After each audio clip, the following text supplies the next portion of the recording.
ನಮಸ್ಕಾರ ಸ್ನೇಹಿತರೆ, ಈ ವಿಡಿಯೋದಲ್ಲಿ ನಾವು ರಾಜಕೀಯದಲ್ಲಿ ಸಕ್ರಿಯರಾಗಿದ್ದ ಅಥವಾ ಈಗಲೂ ಸಕ್ರಿಯರಾಗಿರುವ ಪ್ರಧಾನಮಂತ್ರಿಗಳ ಕುಟುಂಬಸ್ಥರನ್ನು ನೋಡ್ತಾ ಹೋಗೋಣ. ಮೊದಲ ಪ್ರಧಾನಿಯಾಗಿದ್ದ ಜವಾಹರ್ಲಾಲ್ ನೆಹರುಗೆ ಇದ್ದ ಏಕೈಕ ಪುತ್ರಿ ಅಂದ್ರೆ ಅದು ಇಂದಿರಾ ಗಾಂಧಿ. ಅವರು ಕೂಡ ಮುಂದೆ ಪ್ರಧಾನಿ ಆಗ್ತಾರೆ. 1924ರಲ್ಲಿ ನೆಹರುಗೆ ಒಂದು ಪುತ್ರನ ಜನನ ಕೂಡ ಆಗುತ್ತೆ. ಆದರೆ ಆ ಮಗು ಕೆಲವೇ ದಿನಗಳು ಮಾತ್ರ ಬದುಕಿತ್ತು. ಎರಡನೇ ಪ್ರಧಾನಿಯಾಗಿದ್ದ ಲಾಲ್ ಬಹದ್ದೂರ್ ಶಾಸ್ತ್ರಿ ಅವರಿಗೆ ಒಟ್ಟು 6 ಜನ ಮಕ್ಕಳು. ಅದರಲ್ಲಿ ಕುಸುಮ್ ಕುಮಾರ್ ಹಾಗೂ ಸುಮನ್ ಸಿಂಗ್ ಪುತ್ರಿಯರಾದರೆ ಹರಿಕೃಷ್ಣ ಶಾಸ್ತ್ರಿ, ಅನಿಲ್ ಶಾಸ್ತ್ರಿ, ಸುನಿಲ್ ಶಾಸ್ತ್ರಿ ಹಾಗೂ ಅಶೋಕ್ ಶಾಸ್ತ್ರಿ ಪುತ್ರರು. ಶಾಸ್ತ್ರಿಯವರ ಮೊದಲ ಪುತ್ರ ಹರಿಕೃಷ್ಣ ಶಾಸ್ತ್ರಿ ಕಾಂಗ್ರೆಸ್ ಪಕ್ಷದಿಂದ 1967ರಲ್ಲಿ ಉತ್ತರ ಪ್ರದೇಶದ ಅಲಹಾಬಾದ್ನಿಂದ ಸಂಸದರಾಗಿದ್ದರು. 1980 ಹಾಗೂ 84ರಲ್ಲಿ ಫತೇಪುರ ಕ್ಷೇತ್ರದಿಂದ ಸಂಸದರಾಗಿದ್ದರು. 1989ರಲ್ಲಿ ವಿಪಿ ಸಿಂಗ್ ವಿರುದ್ಧ ಸ್ಪರ್ಧಿಸಿ ಸೋಲು ಕಾಣುತ್ತಾರೆ. 1997ರಲ್ಲಿ ತಮ್ಮ 59ನೇ ವಯಸ್ಸಲ್ಲಿ ಸಾವನ್ನಪ್ಪುತ್ತಾರೆ. ಶಾಸ್ತ್ರಿಯವರ ಎರಡನೇ ಪುತ್ರ ಅನಿಲ್ ಶಾಸ್ತ್ರಿ 1989ರಲ್ಲಿ ಜನತಾದಳ ಪಕ್ಷದಿಂದ ಉತ್ತರ ಪ್ರದೇಶದ ವಾರಾಣಸಿ ಕ್ಷೇತ್ರದ ಸಂಸದರಾಗಿ ವಿಪಿ ಸಿಂಗ್ ಸರ್ಕಾರದಲ್ಲಿ ಹಣಕಾಸು ಇಲಾಖೆ ಉಪಮಂತ್ರಿಯಾಗಿದ್ದರು. ನಂತರ ಕಾಂಗ್ರೆಸ್ ಸೇರಿದ ಅನಿಲ್ ಶಾಸ್ತ್ರಿ ಪ್ರಸ್ತುತ ಈಗಲೂ ಕಾಂಗ್ರೆಸ್ನಲ್ಲಿ ಸಕ್ರಿಯರಾಗಿದ್ದಾರೆ. ಶಾಸ್ತ್ರಿಯವರ ಮೂರನೇ ಪುತ್ರ ಸುನಿಲ್ ಶಾಸ್ತ್ರಿ 1980ರಿಂದ 89ರವರೆಗೂ ಕಾಂಗ್ರೆಸ್ ಪಕ್ಷದಿಂದ ಉತ್ತರ ಪ್ರದೇಶದ ಗೋರಖ್ಪುರ ಕ್ಷೇತ್ರದ ಶಾಸಕರಾಗಿದ್ದರು ಹಾಗೂ ಉತ್ತರ ಪ್ರದೇಶ ಸರ್ಕಾರದಲ್ಲಿ ಇಂಧನ ಹಾಗೂ ಕೈಗಾರಿಕಾ ಮಂತ್ರಿಯಾಗಿದ್ದರು. 1988ರಲ್ಲಿ ಅಲಹಾಬಾದ್ ಕ್ಷೇತ್ರದ ಉಪಚುನಾವಣೆಯಲ್ಲಿ ಕಾಂಗ್ರೆಸ್ ಪಕ್ಷದಿಂದ ವಿಪಿ ಸಿಂಗ್ ವಿರುದ್ಧ ಸ್ಪರ್ಧಿಸಿ ಸೋಲು ಕಾಣುತ್ತಾರೆ. 2002ರಲ್ಲಿ ರಾಜ್ಯಸಭೆಗೆ ಆಯ್ಕೆಯಾಗಿದ್ದರು.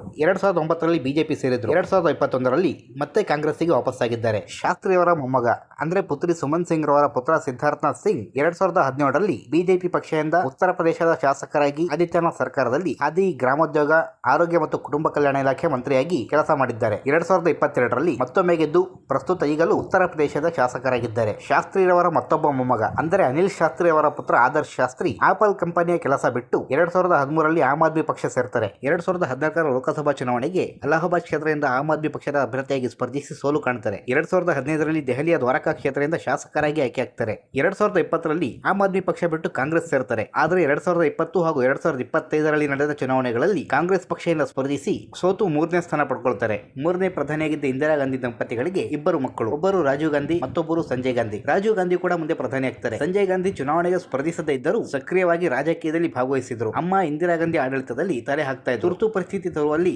ಹಾಗೂ ಆಗಿನ ರಾಜಕೀಯದಲ್ಲಿ ಸಕ್ರಿಯರಾಗಿದ್ದರು. ತುರ್ತು ಪರಿಸ್ಥಿತಿ ನಂತರ 1980ರಲ್ಲಿ ಮೊದಲ ಬಾರಿ ಅಮೇಥಿ ಕ್ಷೇತ್ರದಿಂದ ಸ್ಪರ್ಧಿಸಿ ಗೆಲ್ತಾರೆ. ಆದರೆ ಗೆದ್ದ 6 ತಿಂಗಳಿಗೆ ವಿಮಾನ ಅಪಘಾತದಲ್ಲಿ ಸಾವನ್ನಪ್ಪುತ್ತಾರೆ. ಇನ್ನು ಸಂಜಯ್ ಗಾಂಧಿ ಅವರ ಪತ್ನಿ ಮನೇಕಾ ಗಾಂಧಿ ಕೂಡ ರಾಜಕೀಯದಲ್ಲಿ ಸಕ್ರಿಯರಾಗಿದ್ದಾರೆ. 1984ರಲ್ಲಿ ಅಮೇಥಿ ಕ್ಷೇತ್ರದಿಂದ ರಾಜೀವ್ ಗಾಂಧಿ ವಿರುದ್ಧವೇ ಪಕ್ಷೇತರರಾಗಿ ಸ್ಪರ್ಧಿಸಿ ಸೋತಿದ್ರು. 1989ರಲ್ಲಿ ಜನತಾದಳ ಸೇರಿ ಫಿಲಿಬಿಟ್ ಕ್ಷೇತ್ರದಿಂದ ಗೆದ್ದು ಸಂಸದರಾಗ್ತಾರೆ. ವಿಪಿ ಸಿಂಗ್ ಸರ್ಕಾರದಲ್ಲಿ ಪರಿಸರ ಮತ್ತು ಅರಣ್ಯ ಇಲಾಖೆ ಮಂತ್ರಿ ಆಗ್ತಾರೆ. 1991ರಲ್ಲಿ ಮತ್ತೆ ಸ್ಪರ್ಧಿಸಿ ಬಿಜೆಪಿ ವಿರುದ್ಧ ಸೋತಿದ್ರು. 1996ರಲ್ಲಿ ಮತ್ತೊಮ್ಮೆ ಜನತಾದಳದಿಂದಲೇ ಸಂಸದರಾಗಿ ಆಯ್ಕೆಯಾಗ್ತಾರೆ. 1998ರಲ್ಲಿ ಜನತಾದಳ ಬಿಟ್ಟು ಪಕ್ಷೇತರರಾಗಿ ಆಯ್ಕೆಯಾಗಿ ವಾಜಪೇಯಿ ಸರ್ಕಾರದಲ್ಲಿ ಸಾಮಾಜಿಕ ನ್ಯಾಯ ಮತ್ತು ಸಬಲೀಕರಣ ಮಂತ್ರಿ ಆಗ್ತಾರೆ. 1999ರಲ್ಲಿ ಪಕ್ಷೇತರರಾಗಿ ಗೆಲ್ತಾರೆ. 2004ರಲ್ಲಿ ಬಿಜೆಪಿ ಸೇರಿ 2004, 2009, 2014 ಹಾಗೂ 2019ರ ಚುನಾವಣೆಗಳನ್ನು ಗೆಲ್ತಾರೆ. 2014ರ ಮೋದಿ ಸರ್ಕಾರದಲ್ಲಿ ಮಹಿಳಾ ಮತ್ತು ಮಕ್ಕಳ ಕಲ್ಯಾಣ ಇಲಾಖೆ ಮಂತ್ರಿಯಾಗಿದ್ದರು. 2014ರ ಚುನಾವಣೆಯಲ್ಲಿ ಸಮಾಜವಾದಿ ಪಕ್ಷದ ಅಭ್ಯರ್ಥಿ ವಿರುದ್ಧ ಸೋತಿದ್ದಾರೆ. ಇನ್ನು ಇವರ ಪುತ್ರ ವರುಣ್ ಗಾಂಧಿ 2009ರಲ್ಲಿ ಬಿಜೆಪಿ ಪಕ್ಷದಿಂದ ಉತ್ತರ ಪ್ರದೇಶದ ಫಿಲಿಬಿಟ್ ಕ್ಷೇತ್ರದಿಂದ ಸ್ಪರ್ಧಿಸಿ ಗೆದ್ದಿದ್ರು. 2013ರಲ್ಲಿ ಬಿಜೆಪಿಯ ರಾಷ್ಟ್ರೀಯ ಪ್ರಧಾನ ಕಾರ್ಯದರ್ಶಿ ಆಗ್ತಾರೆ. 2014ರಲ್ಲಿ ಕ್ಷೇತ್ರ ಬದಲಿಸಿ ಸುಲ್ತಾನ್ಪುರದಿಂದ ಗೆಲ್ತಾರೆ. 2019ರಲ್ಲಿ ಮತ್ತೊಮ್ಮೆ ಫಿಲಿಬಿಟ್ ಕ್ಷೇತ್ರದಿಂದಲೇ ಗೆಲ್ತಾರೆ.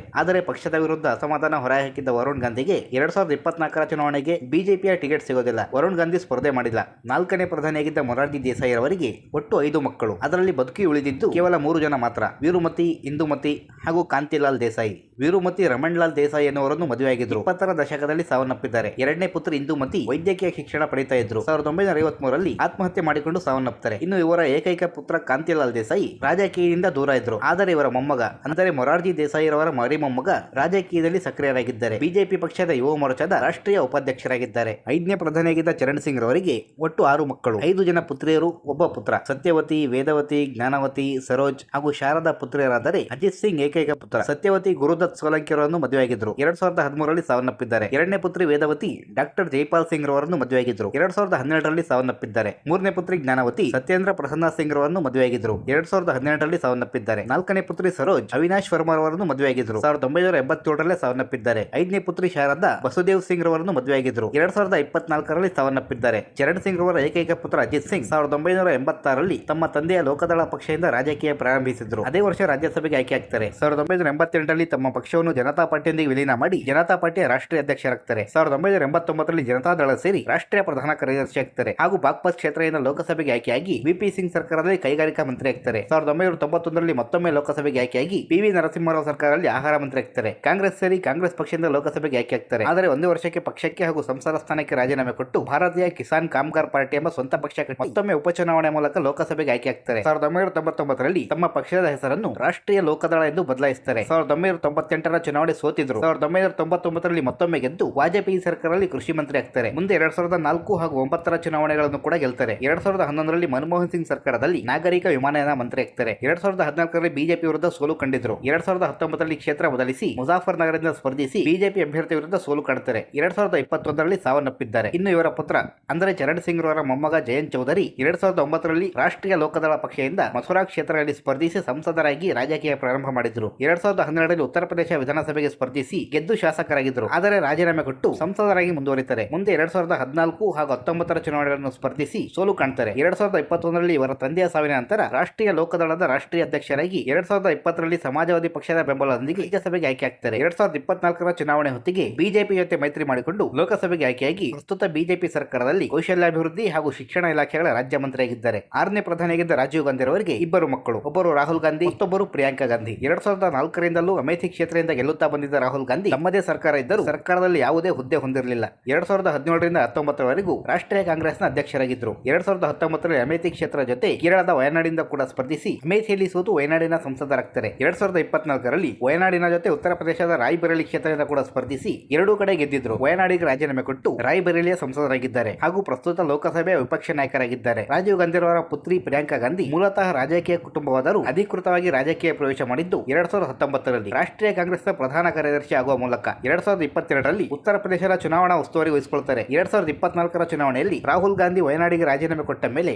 ಆ ಕ್ಷೇತ್ರದ ಉಪಚುನಾವಣೆಯಲ್ಲಿ ಗೆದ್ದು ಮೊದಲ ಬಾರಿ ಸಂಸದರಾಗಿ ಆಯ್ಕೆಯಾಗಿದ್ದಾರೆ. 7ನೇ ಪ್ರಧಾನಿಯಾಗಿದ್ದ ವಿಪಿ ಸಿಂಗ್ ರವರಿಗೆ ಇಬ್ಬರು ಮಕ್ಕಳು, ಒಬ್ಬರು ಅಜಯ್ ಪ್ರತಾಪ್ ಸಿಂಗ್ ಮತ್ತೊಬ್ಬರು ಅಭಯ್ ಪ್ರತಾಪ್ ಸಿಂಗ್. ಮೊದಲ ಪುತ್ರ ಅಜಯ್ ಪ್ರತಾಪ್ ಸಿಂಗ್ ನ್ಯೂಯಾರ್ಕ್ ನಗರದಲ್ಲಿ ಚಾರ್ಟರ್ಡ್ ಅಕೌಂಟೆಂಟ್ ಆಗಿದ್ದರು. ಮತ್ತೊಬ್ಬ ಪುತ್ರ ಅಭಯ್ ಪ್ರತಾಪ್ ಸಿಂಗ್ ದೆಹಲಿಯ ಏಮ್ಸ್ ನಲ್ಲಿ ವೈದ್ಯರಾಗಿದ್ದರು. ಇಬ್ಬರು ಕೂಡ ರಾಜಕೀಯಕ್ಕೆ ಬಂದಿಲ್ಲ. 8ನೇ ಪ್ರಧಾನಿಯಾಗಿದ್ದ ಚಂದ್ರಶೇಖರ್ ಅವರಿಗೆ ಇಬ್ಬರು ಮಕ್ಕಳು, ಅವರೇ ನೀರಜ್ ಶೇಖರ್ ಹಾಗೂ ಪಂಕಜ್ ಶೇಖರ್. ವಂಶ ಪಾರಂಪರ್ಯ ರಾಜಕಾರಣದ ವಿರುದ್ಧ ಇದ್ದ ಚಂದ್ರಶೇಖರ್ ತಮ್ಮ ಜೀವಿತಾವಧಿಯಲ್ಲಿ ತಮ್ಮ ಮಕ್ಕಳಿಗೆ ರಾಜಕೀಯಕ್ಕೆ ಬರೋದಕ್ಕೆ ವಿರೋಧಿಸಿದರು. ಅವರ ಪುತ್ರ ಪಂಕಜ್ ಶೇಖರ್ ಲೋಕಸಭೆಗೆ ಸ್ಪರ್ಧಿಸುವ ಇಚ್ಛೆ ವ್ಯಕ್ತಪಡಿಸಿದಾಗ ನೀನು ಸಂಸದನಾಗಬೇಕಿದ್ದರೆ ಮನೆ ಬಿಟ್ಟು 5 ವರ್ಷ ಆ ಕ್ಷೇತ್ರದಲ್ಲಿ ವಾಸ್ತವ್ಯ ಹೂಡು. ಜನರೇ ಒತ್ತಾಯ ಮಾಡಿ ನನಗೆ ಚುನಾವಣೆಗೆ ನಿಲ್ಲಿಸಬೇಕು, ಹಾಗಿದ್ದರೆ ಮಾತ್ರ ಚುನಾವಣೆಗೆ ಸ್ಪರ್ಧಿಸುವಂತೆ ಹೇಳ್ತಾರೆ. ಅವರ ಮಗನಿಂದ ಅದು ಸಾಧ್ಯ ಆಗೋದಿಲ್ಲ. ಇವರು ಬಿಜೆಪಿ ಪಕ್ಷದಲ್ಲಿದ್ದಾರೆ, ಆದರೆ ಯಾವುದೇ ಹುದ್ದೆಗೆ ಆಯ್ಕೆಯಾಗಿಲ್ಲ. 2007ರಲ್ಲಿ ಚಂದ್ರಶೇಖರ್ ಸಾವನ್ನಪ್ಪಿದ ಮೇಲೆ ಅವರ ಮತ್ತೊಬ್ಬ ಪುತ್ರ ನೀರಜ್ ಶೇಖರ್ ಸಮಾಜವಾದಿ ಪಕ್ಷದಿಂದ ಉಪಚುನಾವಣೆಯಲ್ಲಿ ಗೆದ್ದು ಸಂಸದರಾಗ್ತಾರೆ. 2009ರಲ್ಲಿ ಕೂಡ ಮತ್ತೊಮ್ಮೆ ಗೆದ್ದುಕೊಳ್ತಾರೆ. ಆದರೆ 2014ರಲ್ಲಿ ಬಿಜೆಪಿ ಅಭ್ಯರ್ಥಿ ವಿರುದ್ಧ ಸೋಲು ಕಂಡಿದ್ರು. ನಂತರ ರಾಜ್ಯಸಭೆಗೆ ಆಯ್ಕೆಯಾಗ್ತಾರೆ. 2019ರಲ್ಲಿ ಸಮಾಜವಾದಿ ಪಕ್ಷ ಬಿಟ್ಟು ಬಿಜೆಪಿ ಸೇರಿ ಮತ್ತೊಮ್ಮೆ ರಾಜ್ಯಸಭಾ ಸಂಸದರಾಗಿ ಮುಂದುವರಿತಾ ಇದ್ದಾರೆ. 9ನೇ ಪ್ರಧಾನಿಯಾಗಿದ್ದ ಪಿ.ವಿ. ನರಸಿಂಹರಾವ್ ಅವರಿಗೆ ಒಟ್ಟು 8 ಮಕ್ಕಳು, 5 ಜನ ಪುತ್ರಿಯರು, 3 ಜನ ಪುತ್ರರು. ನರಸಿಂಹರಾವ್ ಅವರ ಮೊದಲ ಪುತ್ರ ಪಿ.ವಿ. ರಂಗರಾವ್ ಕಾಂಗ್ರೆಸ್ ಪಕ್ಷದಿಂದ 2 ಬಾರಿ ಆಂಧ್ರ ಪ್ರದೇಶದ ಶಾಸಕರಾಗಿ ಹಾಗೂ ಒಮ್ಮೆ ವಿಧಾನ ಪರಿಷತ್ತಿನ ಸದಸ್ಯರಾಗಿ ಮುಖ್ಯಮಂತ್ರಿ ಕೋಟ್ಲಾ ವಿಜಯ್ ಭಾಸ್ಕರ್ ರೆಡ್ಡಿ ಸರ್ಕಾರದಲ್ಲಿ ಮಂತ್ರಿಯಾಗಿ ಕೆಲಸ ಮಾಡಿದ್ದಾರೆ. 2ನೇ ಪುತ್ರ ಪಿ.ವಿ. ರಾಜೇಶ್ವರ ಅವರು 1990ರಲ್ಲಿ ಆಂಧ್ರದ ಸಿಕಂದರಾಬಾದ್ ಕ್ಷೇತ್ರದಿಂದ ಕಾಂಗ್ರೆಸ್ ಪಕ್ಷದ ಸಂಸದರಾಗಿ ಕೆಲಸ ಮಾಡಿದ್ದಾರೆ. 3ನೇ ಪುತ್ರ ಪ್ರಭಾಕರ್ ರಾವ್ ರಾಜಕೀಯಕ್ಕೆ ಬಂದಿಲ್ಲ. ನರಸಿಂಹರಾವ್ ಅವರ ಮೊದಲ ಪುತ್ರಿ ಶಾರದಾ ದೇವಿ ಎನ್ ವೆಂಕಟಾಚಲರವರನ್ನು ಮದುವೆಯಾಗಿದ್ರು. ಇವರು ರಾಜಕೀಯಕ್ಕೆ ಬಂದಿಲ್ಲ. 2ನೇ ಪುತ್ರಿ ಸರಸ್ವತಿ ದೇವಿ ಕೆ ಶರತ್ಚಂದ್ರ ರಾವ್ ಅವರನ್ನು ಮದುವೆಯಾಗಿದ್ರು. ಇವರು ಕೂಡ ರಾಜಕೀಯಕ್ಕೆ ಬಂದಿಲ್ಲ. 3ನೇ ಪುತ್ರಿ ಸುರಭಿ ವಾಣಿ ದೇವಿ ಸುರಭಿ ಎಸ್ ದಿವಾಕರ್ ರಾವ್ ಅವರನ್ನು ಮದುವೆಯಾಗಿದ್ರು. ಇವರು 2021ರಲ್ಲಿ ತೆಲಂಗಾಣ ರಾಷ್ಟ್ರ ಸಮಿತಿ ಪಕ್ಷದಿಂದ ಪದವೀಧರ ಕ್ಷೇತ್ರದಿಂದ ತೆಲಂಗಾಣ ವಿಧಾನ ಪರಿಷತ್ತಿಗೆ ಆಯ್ಕೆಯಾಗಿದ್ದಾರೆ. 4ನೇ ಪುತ್ರಿ ವಿಜಯ ಸೋಮಯಾಜಿ ಜಿ ರಾಮಕೃಷ್ಣ ಸೋಮಯಾಜಿರನ್ನು ಮದುವೆಯಾಗಿದ್ರು ಹಾಗೂ 5ನೇ ಪುತ್ರಿ ಕೆ ಜಯದೇವಿ ಕೆ ರೇವತಿ ನಂದನ್ ರವರನ್ನು ಮದುವೆಯಾಗಿದ್ರು. ಇವರಿಬ್ಬರು ಕೂಡ ರಾಜಕೀಯಕ್ಕೆ ಬಂದಿಲ್ಲ. 10ನೇ ಪ್ರಧಾನಿಯಾಗಿದ್ದ ಅಟಲ್ ಬಿಹಾರಿ ವಾಜಪೇಯಿ ಜೀವನ ಪೂರ್ತಿ ಬ್ರಹ್ಮಚಾರಿಯಾಗಿದ್ರು, ಮದುವೆ ಆಗಿರಲಿಲ್ಲ. ಆದರೆ ತಮ್ಮ ಗೆಳತಿಯ ಪುತ್ರಿಯಾದ ನಮಿತಾ ಭಟ್ಟಾಚಾರ್ಯನು ದತ್ತು ಪಡ್ಕೊಂಡಿದ್ರು. ಇವರು ರಾಜಕೀಯಕ್ಕೆ ಬಂದಿಲ್ಲ. 11ನೇ ಪ್ರಧಾನಿಯಾಗಿದ್ದ ಎಚ್ ಡಿ ದೇವೇಗೌಡ ಅವರಿಗೆ ಒಟ್ಟು 6 ಮಕ್ಕಳು,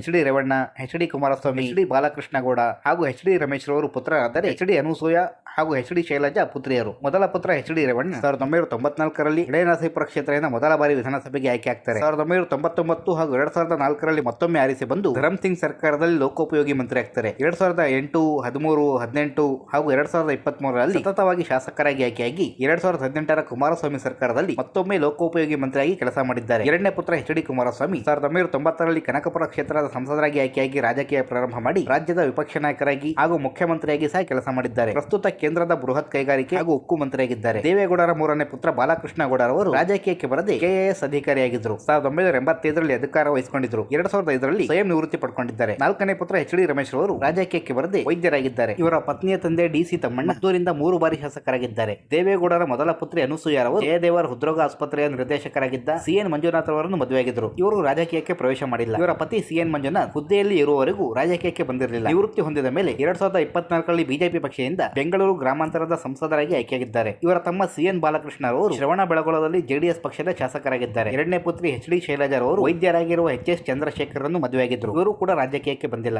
ಇನ್ನು ದೇವೇಗೌಡರ ಮೊದಲ ಸೊಸೆ ಭವಾನಿ ರೇವಣ್ಣರವರು ಹಾಸನ ಜಿಲ್ಲಾ ಪಂಚಾಯಿತಿಯ ಸದಸ್ಯರಾಗಿ ಕೆಲಸ ಮಾಡಿದ್ದಾರೆ. ಕಳೆದ ವಿಧಾನಸಭೆಗೆ ತಮ್ಮನ್ನು ತಾವೇ ಹಾಸನ ಕ್ಷೇತ್ರದ ಅಭ್ಯರ್ಥಿ ಎಂದು ಘೋಷಿಸಿಕೊಂಡಿದ್ದರು. ಆದರೆ ಎಚ್ ಡಿ ಕುಮಾರಸ್ವಾಮಿ ಅವರು ಅವರಿಗೆ ಟಿಕೆಟ್ ನೀಡದೆ ಸ್ವರೂಪ್ ಪ್ರಕಾಶ್ ಅವರನ್ನು ನಿಲ್ಲಿಸಿ ಗೆಲ್ಲಿಸಿದರು. ಎರಡನೇ ಸೊಸೆ ಅನಿತಾ ಕುಮಾರಸ್ವಾಮಿ ಅವರು 2008ರಲ್ಲಿ ಮಧುಗಿರಿ ಉಪಚುನಾವಣೆಯಲ್ಲಿ ಗೆದ್ದು ಶಾಸಕರಾಗಿದ್ದರು. 2018ರಲ್ಲಿ ರಾಮನಗರ ಕ್ಷೇತ್ರದಿಂದ ಉಪಚುನಾವಣೆಯಲ್ಲಿ ಶಾಸಕರಾಗಿ ಆಯ್ಕೆಯಾಗಿದ್ದರು. 2024ರಲ್ಲಿ ತಮ್ಮ ಸೀಟನ್ನು ತಮ್ಮ ಮಗನಿಗೆ ಬಿಟ್ಟುಕೊಟ್ಟು ರಾಜಕೀಯದಿಂದ ಬಿಡುವು ಪಡ್ಕೊಂಡಿದ್ದಾರೆ. ಇನ್ನು ದೇವೇಗೌಡರ ಮೊದಲ ಮೊಮ್ಮಗ ಅಂದ್ರೆ ರೇವಣ್ಣರವರ ಮೊದಲ ಮಗ ಸೂರಜ್ ರೇವಣ್ಣ ಸ್ಥಳೀಯ ಸಂಸ್ಥೆಗಳ ಕ್ಷೇತ್ರದಿಂದ 2022ರಲ್ಲಿ ವಿಧಾನ ಪರಿಷತ್ತಿಗೆ ಆಯ್ಕೆಯಾಗಿದ್ದಾರೆ. ರೇವಣ್ಣರವರ ಎರಡನೇ ಪುತ್ರ ಪ್ರಜ್ವಲ್ ರೇವಣ್ಣ 2019ರಲ್ಲಿ ಹಾಸನ ಕ್ಷೇತ್ರದಿಂದ ಲೋಕಸಭೆಗೆ ಆಯ್ಕೆಯಾಗಿದ್ದರು. 2024ರಲ್ಲಿ ಕೂಡ ಸ್ಪರ್ಧಿಸಿದರು. ಆದರೆ ಅತ್ಯಾಚಾರ ಆರೋಪ ಬಂದ ಮೇಲೆ ಚುನಾವಣೆ ಸೋತು ಜೀವಾವಧಿ ಶಿಕ್ಷೆಗೆ ಒಳಗಾಗಿ ಜೈಲಿನಲ್ಲಿದ್ದಾರೆ. ದೇವೇಗೌಡರ ಮತ್ತೊಬ್ಬ ಮೊಮ್ಮಗ ನಿಖಿಲ್ ಕುಮಾರಸ್ವಾಮಿ 2018ರಲ್ಲಿ ಮಂಡ್ಯದಿಂದ ಲೋಕಸಭೆಗೆ ಸ್ಪರ್ಧಿಸಿ ಸುಮಲತಾ ವಿರುದ್ಧ ಸೋತಿದ್ರು. 2023ರ ವಿಧಾನಸಭಾ ಚುನಾವಣೆಯಲ್ಲಿ ರಾಮನಗರ ಕ್ಷೇತ್ರದಿಂದ ಸ್ಪರ್ಧಿಸಿ ಅಲ್ಲೂ ಸೋತಿದ್ರು. 2024ರಲ್ಲಿ ಚನ್ನಪಟ್ಟಣ ಕ್ಷೇತ್ರದ ಉಪಚುನಾವಣೆಗೆ ಸ್ಪರ್ಧಿಸಿ 3ನೇ ಬಾರಿ ಸೋತಿದ್ದಾರೆ.